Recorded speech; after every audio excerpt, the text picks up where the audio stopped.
Harka fuunee shamaa akkam jirtu kabajamoo dhaggeeffattootaaf daawwattoota Keelloo Miidiyaa odeeffannoon guyyaa irraa of harkaa qabnu kunooti. Lolli Oromiyaa keessa waggoota 7 oliif lakkoofsaa jiru godinaalee Arsiif kaanitti babal'achuun isaa yaaddoo uume.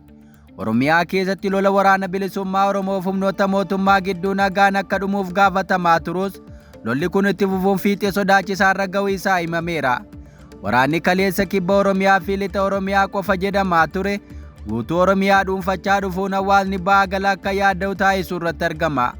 Humnoonni mootummaa jabaachuu waboo duuba uummata Oromoo jira herrega jedhuun hawaasa nagaa akka bakka argan maratti haleeluu, ajjeesuu fi jumulaan manaaf qabeenya isaa barbadeessuu irratti akka bobba'an himama. Gabaasni tibbana ba'aa jiru Arsii naannaa Hawaasan laafee baanitti uummanni boolloo fi qotatee keessatti akka rashanamaa jiru gabaasaaleen ba'an himan. Humnoonni mootummaa boolla qotadhu jedhanii keessatti rasaasaan nama rukutu jechuun gabaasichi ibsa. Gochi kun godinaalee Oromiyaa Shawaa, Wallaggaa fi kibba Oromiyaa keessatti raawwatamaa turuu isaati himama. Akeekni ajjeechaa haala akkanaa hawaasa sodaachisuu fi shororkeessuun dhiphina keessatti akka kufu taasisuudha akka jedhan namoonni hedduun haala kana qeeqaniiru. Ajjeechaan kun erga milishoonni mootummaa naannaa Hawaasanatti waboon haleelamanii booda akka hammaate gabaasichatti ibsa. Akka ragaaleen maddeen keenya naannichaa irraa nuuf dhiyeessaa jiranitti torban darbe keessa naannaa waa'ee Banshananitti milishoonni mootummaa hedduun akka dhumanii fi kiyyoo waraana bilisummaa Oromoo keessatti akka galan gabaafameera. Hawaasni naannichaa sodaa waraanaa irraa akka ka'e baqatee gara firaa dhiyeessaa akka jiru maatiin naannicha jiraatan dhugaa ba'aniiru. Haaloo waraana bilisummaa Oromoo uummata nagaa irratti ba'aa jiru ka jedhu gabaasichi uummanni hidhata waboo qaba jedhamuun waraana mootummaa rashanamaa akka jiru ibse. Dhimma kana Jawaar Mohaammed fuula feesbuuka isaa gubbaan haalaan barreessuu jabeesseera. Ajjeechaa gara jabeenyaan guutame kacaasaan mootummaa raawwataa jirus balaaleffate. Humni mootummaa waggoota 3 oliif Arsii aanaa Muneessaa keessatti mana barumsaa sadarkaa tokkoffaa Laaqichaa akka kaambii waraanaatti itti fayyadamaa jira akka jedhu gabarreeffamni Jawaar. Manni barumsaa jedhame kun bakka baruuf barsiisuu ta'uu nafee amma bakka dararaasuu kanneessaan ga'u ta'uun tajaajilaa jira jedha. Namoonni nagaa qabamanii gara mana barumsaa kanaa geeffaman bifa suukanneessaa ta'een ajjeefamuu isaanii ibsa. Namoota qabaman boolla qotadhu jedhanii erga qochisiisanii booda keessa ciibsuun siin mijateeraa jedhanii erga gaafatanii itti dhukaasuun achumatti ajjeesanii gatuu jedha. Yakki mana barumsaa kana keessatti raawwatamu baay'ee suukanneessaa waan ta'eef hawaasni naannichaa haala yaaddoo guddaa keessa jiraachuu gabaasichaan ibsame. Naannichatti sochiin waboo akkaan jabaa ta'uu ragaa akka ba'an milishoonni waraanni bilisummaa Oromoo akka baala lafaatti nu hafe jechuun maatii isaaniitti himaa turuu isaanii gabaasichi ibseera. Mootummaan Itoophiyaa leenjii gahaa malee qonnaan bultoota humnaan qawwee itti hidhee humna waraanni leenjii qabuyyuu injifachuu hin dandeenyetti uummata oofaa jira jedhamuun qeeqameera. Rakkoo waraana naannoo Oromiyaa keessaa mariin furuurra baay'inaan uummata qawwee hidhachiisee yeroo aangoo isaa dheereffachuuf abjootaa jira jedhamuun paartiin Biltsiginnaa qeeqameera. Oduu keenya itti aanuun waraanni bilisummaa Oromoo tarkaanfii iddoo garaa garaatti fudhachuu beeksise. Waraanni bilisummaa Oromoo tarkaanfii iddoowwan garaa garaatti fudhateen loltoota mootummaa hedduu du'aa fi madoon adabuun injifannoo argachuu isaa ibseera. Haala kanaan waraanni bilisummaa Oromoo zooniin kibba ba'aa Oromiyaa godina Arsii ba'aa aanaa Martii fi Gunaa keessatti tarkaanfii humnoota waraanaa mootummaa irratti fudhachuu himeera. Waboon tarkaanfii gaafa guraandhala 24 bara 2025 aanaa Martii ganda Farqasaa Jaawii iddoo addaa gabaa hambaa waajjira jedhamutti tarkaanfii fudhatee loltoota mootummaa 8 ajjeesuun kanneen 12 ta'an ammoo madeessuu isaa ibseera. Godinuma kana aanaa Gunaa ganda Moollaammee Arjoo keessattis tarkaanfii cimaa fudhachuun loltoota mootummaa 10 ajjeesuun 15 madeessuu isaa hime. Waraanni bilisummaa Oromoo zooniin giddu galeessaa ammoo gaafa guraandhala 26 bara 2026 godina Shawaa lixaa aanaa Bunaa Ginda Barat ganda Wiinee Roggee keessatti tarkaanfii humnoota waraanaa mootummaa irratti fudhatee loltoota 20 ajjeesuun kanneen 5 ta'an madeessee 5 ammoo boojii isaa himeera. Gama meeshaa waraanaatiin qawwee KM21 fi rasaasa 2100 irraa hiikkachuu isaa gabaasichi ibseera. Haala wal fakkaatuun waraanni bilisummaa Oromoo zooniin lixaa godina Horroo Guduruu Wallaggaa aanaa Muruu ganda Wallaggee jedhamu keessatti guyyaa kaleessaa gaafa guraandhala 26 bara 2026 tarkaanfii cimaa humnoota waraanaa mootummaa irratti fudhachuun 7 ajjeesuun hedduu isaanii madeessuun qawwee KM8 irraa hiikkachuu isaa ibseera. dhimma gabaasa waraana bilisummaa Oromoo kana ilaalchisuun gama mootummaa Itoophiyaa waan jedhameen jiru. Oduu keenya itti aanuun atileet Dirribee waltajjii qoricha nama jabeessu wal qabatee waggaa 2 dhorkamuu isheetti himame. Dorgomtuun fiigicha fageenya giddu galeessaa atileet Dirribee waltajjii guraandhala bara 2025 qorannoo qoricha nama jabeessuu irratti gaggeessuuf ayyamamtuu ta'uu dhabuu isheetiin mana murtii ispoortiif fala kennuun waggaa 2 dorgommii ispoortii kamirraayyuu dhorkamte.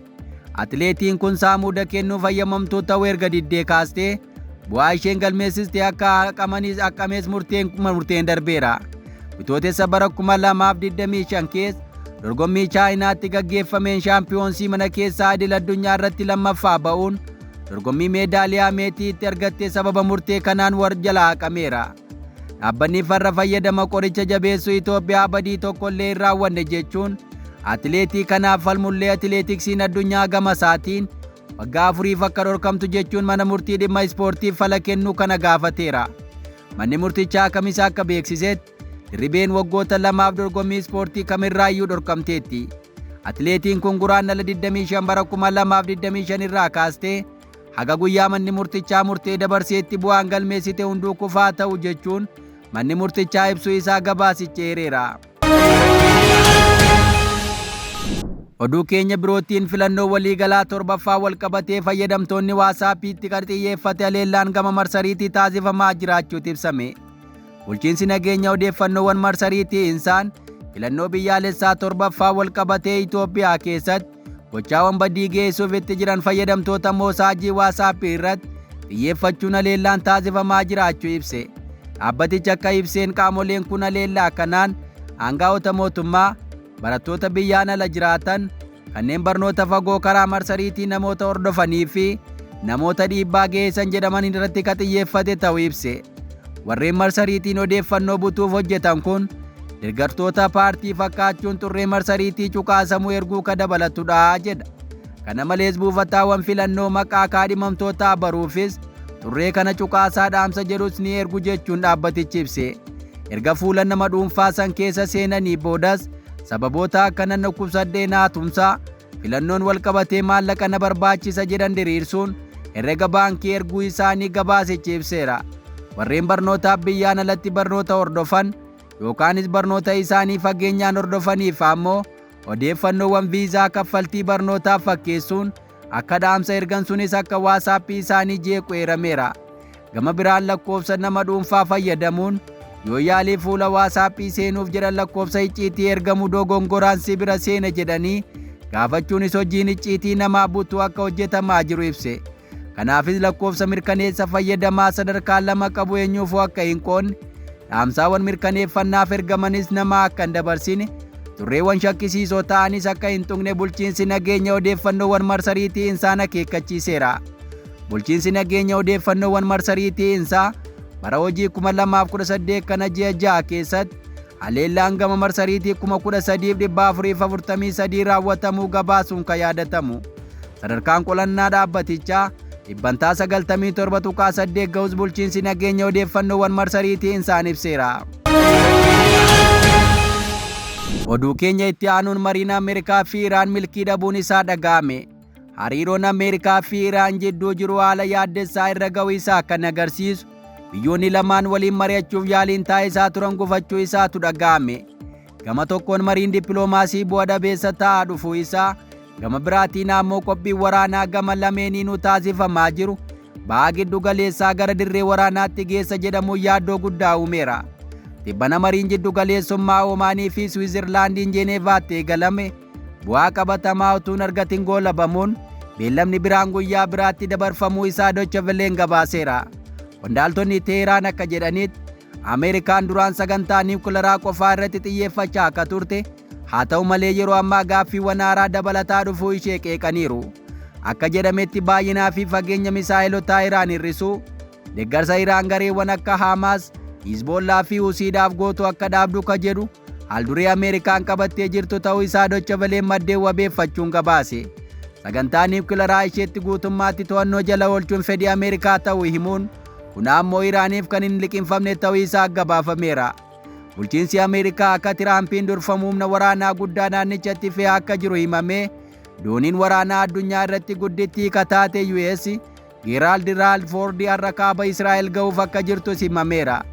Dooniiwwan waraanaa 12 ol naannichatti bobba'uu isaanii kan ibse gabaasichi gama biraan waraanni Iraan galoo galaana Pershiyaa keessatti shaakala waraanaa guddaa gaggeessuun deebii humnaan kennuuf qophii ta'uu isaa agarsiisteetti. Embaasiin Ameerikaa Israa'el keessatti argamu hojjettoota isaa fi maatiiwwan isaanii biyya akka ba'an ajajuun isaa waraanni kun dhiyootti eegaluuf akka jiru mallattoo agarsiisedha jedhame. Akka gabaasni tokko jedhutti Israa'elii fi Ameerikaan ji'a muraasa booda Iraan irratti haleellaa qabatamaa raawwachuuf karoorfachuu akka danda'an sodaatameera. Egaan kabajamoo dhaggeeffattootaaf daawwattoota Keelloo Miidiyaa odeeffannoon har'a of harkaa qabnu kan hangammaa dhaggeeffattan ture. Qophii keenyaaf waliin turtii gaarii.